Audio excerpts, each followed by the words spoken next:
ਨੇ ਜਿਵੇਂ ਦੇਖਿਆ ਮੇਰੇ ਕੋ ਹੈਗਾ ਆਈਫੋਨ, ਕਹਿੰਦਾ ਯਾਰ ਮੇਰੀ ਇੱਕ ਅੱਧੀ ਸੈਲਫੀ ਖਿੱਚ ਦੇ, ਮੈਂ ਦਿਖਾਣੀ ਆਪਣੀ ਮਸ਼ਹੂਰ। ਖਾਣੇ ਦਾ ਮਿੱਤਰੋ ਬੜਾ ਦਿਲ ਕਰ ਰਿਹਾ ਸੀ, ਦੇਖਾਂ ਤੇ ਜਾਮਣਾ ਆ ਗਈਆਂ, ਕਿਆ ਬਾਤ। ਦੇਖਾਂ ਤੇ ਲੱਗਿਆ ਹੋਇਆ ਭਾਈ ਜੀ ਸੋਨੇ ਦਾ ਨਲਕਾ। ਭਾਈ ਦੇਖੀ ਨਾ ਸਾਡੇ ਆਲੂ, ਮੈਂ ਕਿਹਾ ਭਾਈ ਦਹੀਂ ਭੱਲੇ ਦੀਆਂ ਦੇ ਦੇ 3 ਪਲੇਟਾਂ, ਕਹਿੰਦਾ ਯਾਰ ਪੈਸੇ ਹੈ ਤੇਰੇ ਕੋ, ਮੈਂ ਕਿਹਾ ਭਾਈ ਹੈਗੇ ਆ ਕਰ ਦੇ। ਇਸ ਮੁੰਡੇ ਨੇ ਮੰਗਾ ਲਏ ਫਿਰ 2 ਠੰਡੇ ਠੰਡੇ ਜੂਸ, ਮੈਂ ਕਿਹਾ ਕਰੋ ਇਹਨਾਂ ਦਾ ਆਪਰੇਸ਼ਨ। ਟਾਈਮ ਤਾਂ ਸੋਹਣੇ ਸ਼ਹਿਰ ਸਰਗੋਦਾ ਦੇ ਵਿੱਚ, ਚੈੱਕ ਕਰੋ ਜੀ ਕਿਵੇਂ ਹੋਈ ਆ ਟ੍ਰੈਫਿਕ ਜਾਮ। ਮੈਂ ਕਿਹਾ ਨਾਈਸ ਮੁੰਡੇ ਅੜਾ ਦੇ ਗੱਡੀ, ਤੂੰ ਜਹਾਜ਼ 'ਚ ਨਹੀਂ ਬੈਠਾ, ਤੂੰ ਬੈਠਾ ਹੋਇਆ ਗੱਡੀ 'ਚ। ਮੈਂ ਕਿਹਾ ਓਕੇ ਕਰ ਯਾਰ ਨਾ ਅੜਾ, ਭਲਾ ਤੂੰ ਕੀ ਹੋ ਗਿਆ ਤੇਰੇ ਵਿੱਚ ਆਇਆ। ਨੰਨੇ ਮੁੰਨੇ ਬੱਚੇ ਪਤਾ ਨਹੀਂ ਕੀ ਖੇਲਦੇ ਪਏ ਆ, ਛਾਪਰ ਭਰੇ ਹੋਏ ਆ ਮਿੱਟੀ ਦੇ, ਚੈੱਕ ਕਰੋ ਇੱਕ ਦੂਸਰੇ ਦੇ ਉੱਤੇ ਸੁੱਟਣ ਲੱਗੇ ਹੋਏ ਆ। ਮੈਂ ਕਿਹਾ ਯਾਰ ਕੀ ਮਾਮਲਾ। ਅਸੀਂ ਨਵਾਂ ਖੇਲ ਇਜਾਦ ਕੀਤਾ ਜਿਹਦਾ ਨਾਮ ਆ ਜੀ ਮਿੱਟੀ ਸੁੱਟ। ਕਿਹਾ ਵਾਹ ਕਿਆ ਨਾਮ ਰੱਖਿਆ। ਜਿਸ ਤਰ੍ਹਾਂ ਕਿ ਤੁਹਾਨੂੰ ਪਤਾ ਗਰਮੀਆਂ ਜਦੋਂ ਵੀ ਆਉਂਦੀਆਂ ਤੇ ਆਪਣਾ ਜਦੋਂ ਹੁੰਦੀਆਂ ਗਰਮੀਆਂ ਦੇ ਵਿੱਚ ਬਾਰਿਸ਼ਾਂ ਜਾਮਣਾ ਪੱਕ ਜਾਂਦੀਆਂ, ਤੇ ਹੁਣ ਆਪਾਂ ਚੱਲਦੇ ਆ ਜਾਮਣਾ ਪੱਕੀਆਂ ਹੋਣੀਆਂ ਦੁਪਹਿਰ ਨੂੰ, ਇਸ ਕਰਕੇ ਨਹੀਂ ਇਹ ਗਰਮੀ ਬੜੀ ਹੁੰਦੀ। ਹੁਣ ਚੱਲਦੇ ਆ ਭਾਈ ਜੀ ਉਹ ਜਾਮਣਾ ਜੁਮਣਾ ਖਾ ਕੇ ਆਉਂਦੇ ਆ, ਨਾਲੇ ਘਰ ਵਾਸਤੇ ਲੈ ਕੇ ਆਉਂਦੇ ਆ, ਫ੍ਰੀ ਲੈ ਕੇ ਆਣੀਆਂ, ਆਪਾਂ ਪੈਸੇ ਭੁੱਖੇ ਨਹੀਂ ਲਾਣੇ,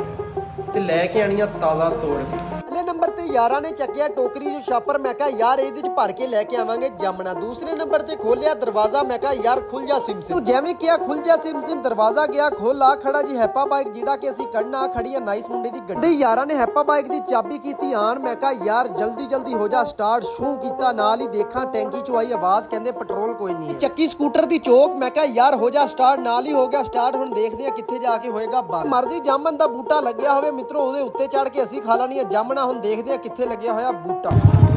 ਬਾਕੀਆਂ ਵਾਕਈ ਆਕਬ, ਮੈਂ ਤਾਂ ਕਿਹਾ ਨਹੀਂ ਪੱਕੀਆਂ ਹੋਣੀਆਂ। ਦਿਖਾ ਕੱਢ ਕੇ ਦਿਖਾ, ਕਾਲੀਆਂ ਕੋਈ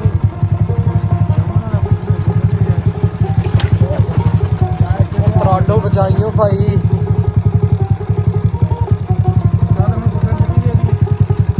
ਲੱਭ ਗਈਆਂ ਫ੍ਰੀ ਦੇ ਵਿੱਚ, ਮੈਂ ਕਿਹਾ ਖਾ ਕੇ ਚੈੱਕ ਕਰੀਏ ਮਿੱਤਰੋ। ਮੈਂ ਹਜੇ ਇੱਕ ਜਾਮਣ ਖਾਧੀ ਆ, ਨਾਲ ਹੀ ਆ ਗਿਆ ਬੱਕਰਾ, ਕਹਿੰਦਾ ਮੈਨੂੰ ਖਵਾ। ਭਾਈ ਮੁੜ ਜਾ ਯਾਰ, ਮੈਨੂੰ ਖਾ ਲੈਂਦੇ ਜਾਮਣਾ, ਮਸਾ ਮੰਗੀਆਂ, ਕਹਿੰਦਾ ਪਰੇ ਹੋ ਜਾ ਯਾਰ ਤੂੰ ਮੈਨੂੰ ਖਵਾ। ਮੈਂ ਕਿਹਾ ਓਕੇ ਕਰ ਯਾਰ ਤੂੰ ਖਾ ਲਾ। ਲਾਹ ਜੀ ਬੱਕਰਾ ਸਾਹਿਬ ਸੈਲਫੀ ਲੈ ਰਹੇ ਨੇ, ਕੀ ਬਾਤ ਆ। ਪਹਿਲਾਂ ਵੀ ਸੈਲਫੀ ਇੱਕ ਹੋਰ ਉਹ ਸਾਹਮਣੇ ਲੱਗੇ ਹੋਈਆਂ ਜੀ ਜਾਮਣਾ, ਲੈਣ ਸਿਰ ਬੜੀਆਂ ਜ਼ਿਆਦਾ ਲੱਗੀਆਂ ਹੋਈਆਂ। ਹੁਣ ਜਾ ਕੇ ਦੇਖਦੇ ਆ ਪੱਕੀਆਂ ਹੈ ਕਿ ਨਹੀਂ। ਤੋਂ ਆਏ ਆ ਜਾਮਣਾ ਦੇ ਕੋਲ ਰਹਿਣ ਭਾਈ। ਜਾਮਣ ਹੁਣ ਇੱਕ 3 ਜਣਿਆਂ ਨੇ ਇੱਕ ਜਾਮਣ ਖਾਣੀ। ਚਲੋ ਇੱਕ ਜਾਮਣ ਮਿੱਤਰੋ ਪੱਕੀ ਆ, ਤੋੜ ਦਰਾ ਪੱਕੀ ਵਾਲੀ ਤੋੜ, ਪੱਕੀ ਵਾਲੀ ਤੋੜ ਦਰਾ ਜਾਮਣ। ਜ਼ੈਨ ਭਾਈ ਨੇ ਜਾਮਣਾ ਤੋੜੀਆਂ 4-5 ਤੋੜ ਲੀਆਂ, ਕੱਚੀਆਂ ਸਿਰਫ ਇੱਕ ਤੋੜੀ ਆ ਪੱਕੀ। ਮੈਂ ਕਿਹਾ ਕਿਆ ਬਾਤਾਂ ਜ਼ੈਨ ਭਾਈ ਤੇਰੀ। ਜਿਵੇਂ ਖਾਦੀ ਸਵਾਦ ਸਾਰਾ ਹੀ ਆ ਗਿਆ, ਕਿਉਂਕਿ ਮਿੱਤਰੋ ਬੜੀ ਮਿੱਠੀ ਜਾਮਣ ਸੀ, ਉਹ ਵੀ ਫ੍ਰੀ ਦੇ ਵਿੱਚ ਖਾਣ ਦਾ ਆਪਣਾ ਹੀ ਸਵਾਦ। ਯਾਰ ਹੁਣੀ ਪਹੁੰਚ ਕੇ ਚਮਕਕਾਰ ਵਾਲੇ ਨਲਕੇ ਤੇ, ਜਿਹੜਾ ਕਿ ਹੈਗਾ ਸੋਨੇ ਦਾ। ਚੈੱਕ ਕਰੋ ਮਿੱਤਰੋ ਆ ਲੱਗਿਆ ਹੋਇਆ ਸੋਨੇ ਵਾਲੇ ਨਲਕੇ ਤੋਂ ਮਿੱਤਰੋ ਪਾਣੀ ਪੀਤਾ, ਪਾਣੀ ਵੀ ਸੋਨੇ ਦਾ ਆ ਰਿਹਾ ਸੀ। ਕਿਆ ਬਾਤਾਂ। ਮੈਂ ਕਿਹਾ ਯਾਰ ਪਾਣੀ ਦਾ ਬੜਾ ਠੰਡਾ ਸਵਾਦ ਸਾਰਾ ਹੀ ਆ ਗਿਆ। ਅੱਛਾ ਵਾਰੀ ਹੈ ਤੇਰੀ। ਓਏ ਹੋਏ ਹੋਏ ਹੋਏ, ਇਹ ਬੜਾ ਪ੍ਰੈਂਕ ਹੁੰਦਾ। ਚੱਲ ਜਰਾ ਖੋਲ ਦੇ। ਭਾਈ ਦੀ ਹੈ ਸੀ ਪਾਣੀ ਦੀ ਵਾਰੀ, ਤੇ ਮਿੱਤਰੋ ਯਾਰ ਉੱਥੇ ਫਸਿਆ ਹੋਇਆ ਸੀ ਕੋਈ ਸ਼ਾਇਦ ਲੱਕੜੀ ਲੁਕੜੀ, ਉਹਨੂੰ ਕੱਢੀ, ਨਾਲ ਹੀ ਪਾਣੀ ਦੀ ਹੋ ਗਈ ਸਪੀਡ ਜ਼ਿਆਦਾ। ਇੱਕ ਵਾਰੀ ਮਾਰੀ ਦੀ ਹੈਪਾ ਬਾਈਕ ਨੂੰ ਕਿੱਕ, ਮੈਂ ਕਿਹਾ ਦੇ ਦੋ ਹੁਣ ਰੇਸ ਜਿੱਦ ਨੂੰ ਮਰਜ਼ੀ। ਅਸੀਂ ਆ ਗਏ ਜੀ ਰਾਓ ਜੀ ਦਹੀਂ ਭੱਲਿਆਂ ਤੇ। ਆ ਜੀ ਰਾਓ ਜੀ ਦਹੀਂ ਭੱਲੇ ਚਸਕਾ ਪੁਆਇੰਟ। ਦਹੀਂ ਭੱਲੇ ਚਸਕਾ ਪੁਆਇੰਟ ਹੈ। ਮੂੰਹ 'ਚ ਪਾਣੀ ਆ ਜਾਂਦਾ ਜਦੋਂ ਵੀ ਉਰੇ ਆਈਦਾ।